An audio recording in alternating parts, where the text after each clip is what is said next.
Timur Tengah, tempat lahirnya 3 agama besar dunia, Yahudi, Kristen, dan Islam. Tapi ada satu hal yang bikin kita mikir, kenapa ya sebuah wilayah yang begitu suci bagi miliaran orang justru jadi salah satu kawasan yang paling bergolak di dunia? Aneh kan?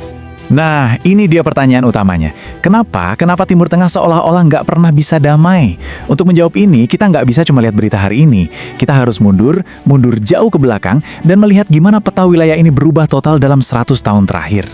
Coba kita lihat perbedaannya. Di tahun 1914, kalau Anda buka peta, Anda nggak akan nemu yang namanya Irak, Suriah, atau Jordania.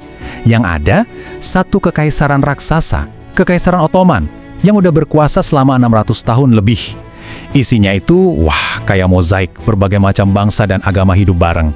Tapi lihat sekarang, peta itu hancur, jadi kepingan-kepingan puzzle yang kita kenal hari ini. Dan percayalah, perubahan drastis inilah yang jadi akar dari banyak sekali masalah. Dan perubahan ini jelas gak terjadi begitu saja. Semuanya dimulai dari sebuah kesepakatan rahasia. Sebuah kesepakatan yang, ya, secara harfiah cuma menggambar garis-garis di atas peta berpasir. Oke, jadi kita mundur ke tahun 1916. Jauh dari hiruk-pikuk Perang Dunia Pertama, ada 2 orang diplomat. Namanya Sir Mark Sykes dari Inggris dan François Georges Picot dari Prancis. Mereka ini duduk di sebuah ruangan yang nyaman, buka peta, lalu ambil penggaris. Mereka tarik garis lurus begitu saja dari Mediterania sampai ke Irak. Tujuannya? Sederhana, membagi-bagi kue kekuasaan Ottoman untuk mereka berdua. Coba bayangkan sejenak, orang-orang yang sama sekali nggak pernah ke sana, nggak pernah injak tanahnya, seenaknya aja ngebagi wilayah. Nah, perjanjian Sykes-Picot inilah yang jadi cetak biru peta Timur Tengah modern. Dan ini masalah terbesarnya, garis-garis itu dibuat tanpa nanya sama sekali ke orang-orang yang udah tinggal di sana selama berabad-abad. Jadi, apa yang mereka abaikan? Ya, bisa dibilang semuanya. Mereka sama sekali nggak peduli sama kelompok etnis. Contohnya bangsa Kurdi, yang tiba-tiba terpecah di 4 negara berbeda. Mereka juga cuek sama sekte agama. Kelompok Sunni dan Syiah yang seringkali punya sejarah persaingan, malah disatuin dalam satu negara baru bernama Irak, tanpa mikirin gimana cara mereka berbagi kuasa. Garis-garis ini nggak ngikutin alur sungai, nggak ngikutin pegunungan, apalagi komunitas lokal. Intinya, mereka sedang menanam bom waktu. Dan hasilnya, ya seperti yang bisa kita duga. Warisannya itu beracun. Kita dapat negara-negara yang dari awal udah nggak stabil, dan konflik yang apinya terus menyala sampai sekarang. Setelah Ottoman kalah perang, Inggris dan Prancis nggak langsung bilang ini jajahan kami. Oh enggak, mereka pakai istilah yang lebih halus, sistem mandat. Jadi Prancis membimbing Suriah dan Lebanon, Inggris membimbing Irak, Yordania, dan Palestina. Kedengarannya bagus ya, kayak mau bantu mereka merdeka. Tapi pada kenyataannya merekalah yang pegang kendahi penuh. Mereka yang nentuin rajanya siapa, batasnya di mana, dan siapa yang boleh berkuasa. Contoh paling jelas, coba lihat Irak. Inggris seenaknya nyatuin 3 kelompok besar, Arab Sunni, Arab Syiah, dan Kurdi, lalu ngangkat raja dari luar daerah itu. Kacau kan? Atau di Suriah, Prancis malah ngasih posisi-posisi penting di militer ke kelompok minoritas Alawi. Nah, dari sinilah cikal bakal dinasti Asad muncul. Pola ini terus diulang, ciptakan negara, bikin ketidakseimbangan di dalamnya, dan ya, bom waktu pun terpasang. Tapi dari semua warisan kolonial ini, mungkin yang paling kompleks dan paling membekas itu ada di Palestina. Semuanya dimulai dari sebuah janji kontradiktif dari Inggris di tahun 1917, namanya Deklarasi Balfour. Mereka janji mau kasih tanah air buat orang Yahudi di wilayah yang mayoritas penduduknya itu orang Arab Palestina. Dari sini aja udah kelihatan bakal jadi masalah. Ketegangan terus naik sampai akhirnya PBB turun tangan di tahun 1947, mengusulkan wilayah itu dibagi 2. Pihak Yahudi setuju, pihak Arab menolak keras. Puncaknya 14 Mei 1948, negara Israel berdiri. Dan keesokan harinya, perang langsung meletus. Perang di tahun 1948 itu dampaknya luar biasa. Sekitar 700.000 orang Palestina terusir dari rumah dan tanah mereka. Buat mereka, peristiwa ini bukan cuma sekedar perang. Mereka menyebutnya Nakba, yang artinya bencana besar.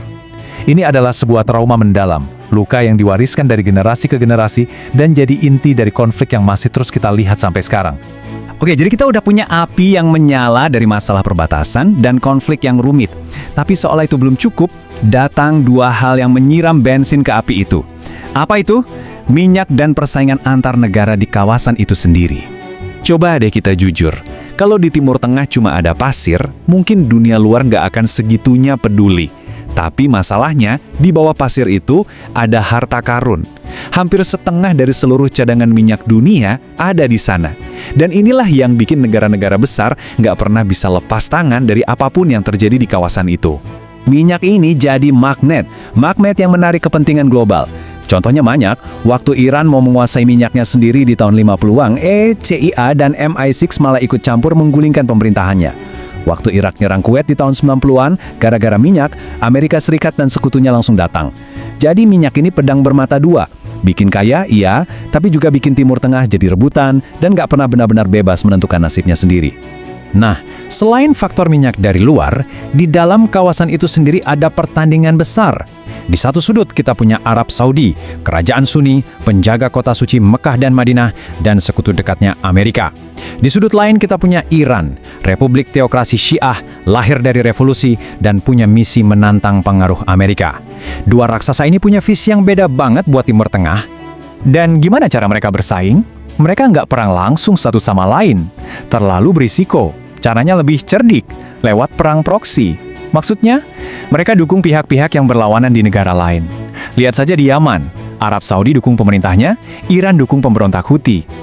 Pindah ke Suriah, kebalikannya, Iran dukung rezim Assad, Arab Saudi dukung kelompok oposisi. Jadi, persaingan antara Iran dan Saudi inilah yang jadi bensin buat perang-perang saudara di banyak negara. Jadi, setelah kita jalan-jalan selama lebih dari 100 tahun sejarah, jelas ya, kalau penyebab konflik di Timur Tengah itu nggak cuma satu. Ini rumit banget. Tapi kita bisa coba bedah dan simpulkan jadi 5 lapisan masalah utama yang saling menumpuk. Oke, mari kita urai. Lapisan pertama, pondasinya udah salah dari awal.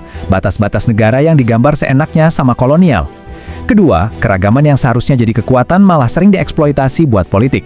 Sunni versus Syiah, Arab versus Kurdi, dan seterusnya. Ketiga, ada kutukan minyak, harta karun yang justru mudang campur tangan asing terus-terusan. Keempat, ya intervensi asing itu sendiri dari dulu sampai sekarang. Dan yang kelima, luka-luka sejarah yang nggak pernah sembuh total, terutama konflik Israel-Palestina dan perjuangan bangsa Kurdi yang nggak punya negara. Dan yang paling penting untuk diingat, kelima lapisan ini nggak berdiri sendiri-sendiri. Mereka itu saling terkait, kayak benang kusut. Batas buatan bikin keragaman jadi masalah.